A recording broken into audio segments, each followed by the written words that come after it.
For advertisement, call 8125893028. Our Gmail maxtvtelugu@gmail.com.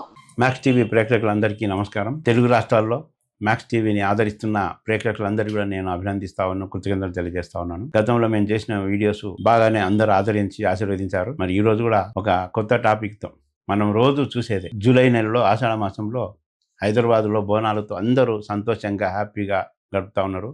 వారందరికీ కూడా బోనాల పండుగ శుభాకాంక్షలు. ఇక ఈరోజు టాపిక్ ఏంటంటే అత్తలు ఎట్లుండాల, కుటుంబంలో కోడళ్ళు ఎట్లుండాల. మనం మీ అందరికీ తెలుసు, నా ఒక్కరికి తెలిసిన విషయం అని నేను చెప్పట్లేదు, మీ అందరికీ తెలుసు.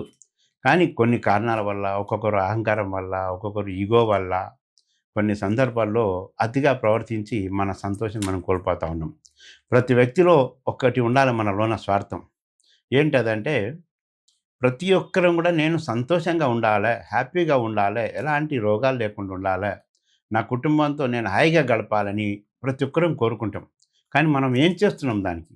ఆ కోరుకున్న విధంగా మనం ప్రవర్తిస్తున్నామా, మన ఆశలకు తగ్గట్టు మనం ఉంటున్నామా అనేది ఒక్కసారి అందరూ క్షమించి మీరు ఈ వీడియోని చూసి మంచిగా ఉంటే నచ్చితే లైక్ చేయండి, ఇంకా షేర్ చేయండి.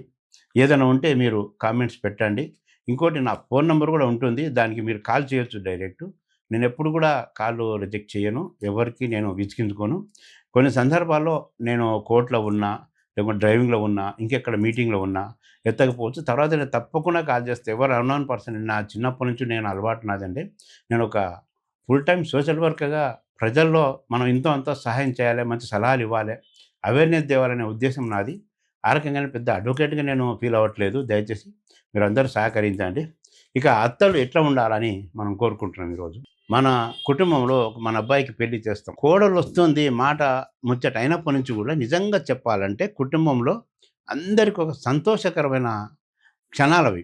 ఆ రోజు నుంచే మాట ముచ్చట ఖాయమయ్యింది, ఒక నిర్ణయం జరిగింది, అబ్బాయి అమ్మాయి పెళ్ళికి ఒప్పుకున్నారు, పెద్దలు ఒప్పుకున్నారు. ఇక వీళ్ళ పెళ్ళి, ఎంగేజ్మెంటు, పెళ్ళి తర్వాత అన్నీ అన్నాక మన ఇంట్లో ఉండే ఆనందం మనందరికీ తెలుసు. కానీ ఆ ఆనందాన్ని మనం మన చేతులారా కొన్ని ఖరాబ్ చేసుకుంటున్నాం, నాశనం చేసుకుంటున్నాం. మన జీవితాలను మనం దుర్భర జీవితంగా గడుపుకుందాం. అవి కాకుండా మీ అందరికీ నేను ముఖ్యంగా అత్తలకు నేను నమస్కరించి చెప్తా ఉన్నాను. మా అత్తలందరూ కూడా మీరు మీ బిడ్డలు అనుకొని కోడలను కొద్దిగా ప్రేమగా దగ్గరది ఇవ్వండి. ఇప్పుడు వచ్చే కోడళ్ళందరూ కూడా బాగా ఎడ్యుకేటెడ్, డిగ్రీ లేనిది, పీజీ లేనిది ఏ అమ్మాయి ఉండలేదు.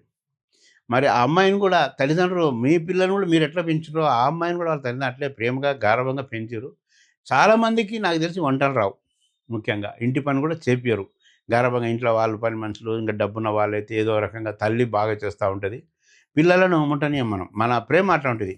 అయ్యో నా కొడుకు ఏ ఇబ్బంది, నాకు బిడ్డకి ఏ ఇబ్బందో అని మనమే చేస్తాం. మన చేత కాకుండా వయసు మీద పడ్డ ఆ గారాబంతో చేస్తాం. కానీ అత్తగారింటికి వెళ్ళిన తర్వాత ఆ అమ్మాయి కొంత మారాలి కదా, వాళ్ళ కుటుంబ సమస్యలన్నీ ఆమె చూసుకోవాలి కదా. కుటుంబంలో జరిగేవన్నీ, ఏది వంట పనులు కానీ మిగతా పనులన్నీ అన్నీ ఇల్లు చూసుకోవడం అన్నీ ఆమె బాధ్యత కదా. కాబట్టి ఆమె కొంత ఇబ్బంది పడతారు, ఇవి అలవాటు లేదు కాబట్టి. అత్తలు క్షమించాలి, క్షమించి ఆ కోడళ్ళను ఒక్కొక్క పని నేర్పిస్తుండాలి. అది ప్రేమతో.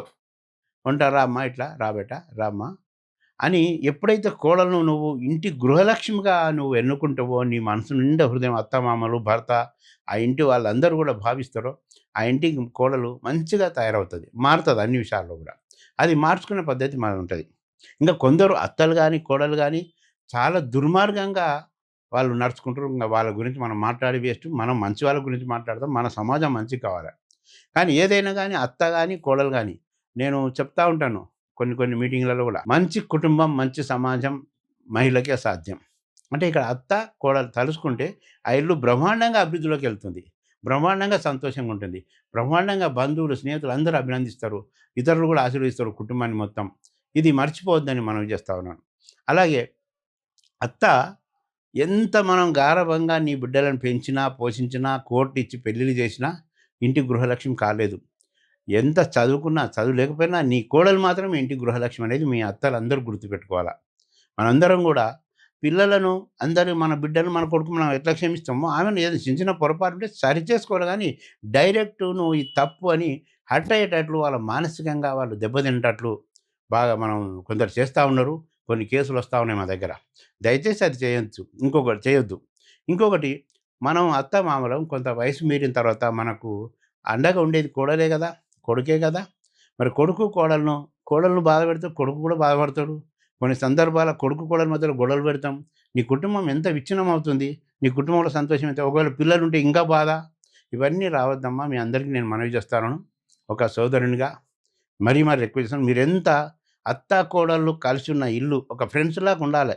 షాపింగ్‌కెళ్ళినా, సినిమాకెళ్ళినా మీరు మంచిగా వెళ్తా ఉంటే పక్క వాళ్ళు చూసి మేము నన్ను అభినందించాలి. ఈర్ష్యపడాలి. అబ్బో! ఎంత బాగున్నారు. కొన్ని చూస్తున్న కొందరున్నారు అట్లా. కొంత అంటే తక్కువ పర్సెంట్ ఉన్నారు. పెళ్ళిళ్ళు అక్కడ చూస్తా ఉంటే వాళ్ళనే చూస్తా ఉంటారు అందరూ. అత్తకోడళ్ళు ఎట్లున్నారు నేను బాగా గమనించాను. మీరు స్టడీ చేయండి. కానీ మనం బిడ్డలు ఎట్లనో కోడళ్ళు కూడా అట్లా. మీరు ఎప్పుడైతే మీ కొడుకు మీద మాత్రమే ప్రేమ ఉంది, నా కొడుకు ఒక్కడే సుఖపడాలి, నా కొడుకు ఒక్కడే హాయిగా సంతోషంగా ఉండాలంటే కాని పని. ఎప్పుడుంటాడు నీ కొడుకు? నీ కోడలు సుఖంగా, సంతోషంగా ఉన్నప్పుడు నీ కొడుకు సంతోషంగా, హాయిగా ఉంటాడు. ఇదొక్కటి మరవద్దని మనవి చేస్తా ఉన్నాను. మీరందరూ కూడా మరీ ఆలోచించాలి. అలాగే ఇక కోడళ్ళ వంతు, కోడళ్ళ పాత్ర చెప్తాను నేను. కోడలు ఒక ఇంటికొచ్చిన తర్వాత మన అమ్మ నాన్నలు మనం గారం చేసినట్లు మనం 10 గంటలకు లేచినా, 11 లేచినా పట్టించుకోనట్టు ఇక్కడ ఉండదు కదా! పెళ్లి చేసుకున్న రోజే మీరు ముందు ఇవన్నీ ఆలోచించాలి. ఇవన్నీ అర్థం చేసుకోవాలా. అవన్నీ ఒప్పుకొని పెళ్లి చేసుకుంటాడు. కుటుంబానికి కోడలంటే చాలా పెద్ద బాధ్యత. ఆ కుటుంబం మొత్తం నీ మీదనే గౌరవం గాని ప్రతి ఒక్క విషయం మీద ఆ ఇంటి మీద నీ మీదనే ఆధారపడతాయి అన్ని విషయాలు. కాబట్టి మీరు చాలా బాధ్యతతోటి తెలిసినా తెలియకున్నా వాళ్ళ మీ అమ్మ నాన్నలను అడగండి. కొన్ని తెలుసుకోండి. ఇంకా అత్తతోటి చాలా క్లోజ్‌గా ఉండండి. అత్తయ్య బిడ్డలను మర్చిపోవాలి అత్త. నువ్వు అట్లా ప్రవర్తించాలి కోడలు. ఆ రకంగా ప్రేమగా ఉంటే అన్ని కుటుంబాలు హాయిగా ఉంటాయి. నేను కోరుకున్నది అదే. నా లక్ష్యం అదే. కొన్ని కుటుంబాలను నేను సంతోషం ఉంచగలుగుతున్నాను. నా కౌన్సెలింగ్ ద్వారా, నా సలహాల ద్వారా అని నేను అనుకుంటున్నాను. మరి ఎంతవరకు ఎంతమంది ఉంటారో తెలియదు. నేను ఎన్నో కుటుంబాలు కలుపుతా ఉన్నాను. ఈ మధ్య నేను వారం కింద కూడా ఒక జంటను కలిపాను. నాకు ఒక జంటను కలిపిన వారం, 10 రోజులు ఆ నెల మొత్తం ఎంతో ఆనందంగా ఉంటాను. ఏదో 10,00,000 లాటరీ తగిలినంత సంతోషంగా. ఎందుకంటే ఆ విధానం ఇప్పుడు చాలామంది కలవట్లేదు కాబట్టి కలిసి గొడవలైతే ఏదో ఎప్పుడు ఆ గొడవలకు ఆస్కారం ఇయ్యండి. గొడవలు అయినంక కూడా కొడుకు, కోడలు, అత్త, మామ కూర్చొని మాట్లాడుకోండి. ఇక్కడ అత్త, కోడళ్ళు మంచిగా ఉంటే ఆడపిల్లలు చిచ్చు పెడతారు. మీరు బాధపడ్డా సరే నాకేం బాధ లేదు. ఆడపిల్లలు ఎప్పుడైనా ఇంటి విషయాల్లో ఇన్వాల్వ్ కానియొద్దు. నీ ప్రేమ ఉండొచ్చు. ఒక్కొక్కరు ఒక పెద్ద బిడ్డకు ఇస్తారు. కొందరు చిన్న బిడ్డకిస్తారు. ఆ ఇంటి మీద అజమాయిషి అంతా ఆమెదే. భర్తలు కూడా కొద్దిగా తెలివి ఉండాలి. ఎందుకు మనం వాళ్ళ ఇళ్ళలో అని మనకెందుకు ఆ కలకల, మనకు పిల్లలుంటారు. రేపు మన ఆడపిల్లలు కూడా ఇదే పరిస్థితి అని మంచిగుండాలని మరదలకు ఆ ఇంటికొచ్చే వదినకి చెప్పుకోవాలా, సపోర్ట్ చేయాలా. అమ్మకు సపోర్ట్ చేసి ప్రేమగా ఉండాలి. అమ్మ మేము మీ విషయాల్లో రాము అని చదువుకున్నోళ్ళు కూడా తప్పు చేస్తున్నారు. చాలా కుటుంబాల్లో కొన్ని నేను ప్రత్యక్షంగా చూసిన కొన్ని పంచాయతీలు పోయి కూడా అత్తమామ మాట్లాడరు, భర్త మాట్లాడరు. కానీ ఆడపిల్లని వచ్చి ఎగిరెగిరి మాటలు తిట్టి మాట్లాడుతూ ఉంటది. ఆడవాళ్ళు కాబట్టి బతికిపోయారు. కానీ నా ముందు నేను అటువంటి అలో చేయను. పర్మిట్ కూడా చేయను. మగవాళ్ళు మాట్లాడితే ఒక పద్ధతి ఉంటుంది. ఆడవాళ్ళు మాట్లాడితే అందరూ అభినందించాలి. అయ్యా! పెద్ద ఆడపిల్ల ఎంత చక్కగా చెప్పింది. ఎంత బాగుంది. ఇంత మంచిగా చూసుకున్నా అమ్మ నీకేమైంది ఇంత మంచి ఆడపిల్లని అట్లా పేరు తెచ్చుకోండి. రేపు మీరు మీ ఇంటికొచ్చిన కోడలను వేధిస్తే, బాధ పెట్టినా మీ కన్న బిడ్డలకు కూడా అదే గతి పడుతుందని మాత్రం మర్చిపోవద్దు. నేను చెప్తున్నా, నేను శాసిస్తున్నానని కాదు, ఒక జాతకుడిని కాదు, నేను బ బ ఇవన్నీ చెప్పేవాడిని కాదు. కానీ కంపల్సరీ జరుగుతా ఉంది. కొందరు బిడ్డలకు ఎన్ని పిల్లలకు జరిగినా, నష్టాలు జరిగినా వాళ్ళు అదే బాధలు పెడతా ఉన్నారు ఇంటి కోడలను. ఇది చాలా మార్చుకోండి. మీ భర్తలకు కూడా మీకు చెప్తున్నాను. చాలా ఘోరంగా ఉంటది మీ పరిస్థితులు, మీ జీవితాలు రేపు నెక్స్ట్. ఒక ఆడపిల్ల కన్నీరు మంచిది కాదు. ఒక ఇంటికొచ్చిన కోడల్ని ఏడిపియొద్దు. అగో నిజంగా ఆమె ఇది ఉంటే వాళ్ళ తల్లిదండ్రులు ఒప్పించి ఆమె తప్పుంటే ఆమె ఇష్టం లేదంటే వెళ్ళిపోమను. ఆమె ఇష్టం తల్లిదండ్రుల ద్వారా నిర్ణయం తీసుకోండి. మీరు సలహాలు మాత్రమే ఇవ్వాలి మనం. అమ్మాయి గాని, అమ్మాయి తల్లిదండ్రులు నిర్ణయం తీసుకుంటే మనం ఏం చేయలేం. మొండిగా నేను రానంటే మనం ఏం చేయలేం. ఈ రకంగా మన మీద తప్పు లేకుండా, మనకు పాపం అంటకుండా ఓకే. మీరందరూ కూడా మంచిగుండాలని, కుటుంబాల్లో వేరే వాళ్ళు ఇన్వాల్వ్ కావద్దు. భార్యాభర్తల విషయంలో ముఖ్యంగా మీరు తెలివుంది, చదువుకున్నారు, ఈ సమాజం అన్నీ చూస్తారు. మీరు గొప్పగా బ్రతకాలి. ప్రతి జంట కూడా భార్యాభర్తలు కూడా ఇతరులకు ఆదర్శ దంపతులుగా ఉండాలని మీ అందరితో మనవి చేస్తా ఉన్నాను. జై హింద్.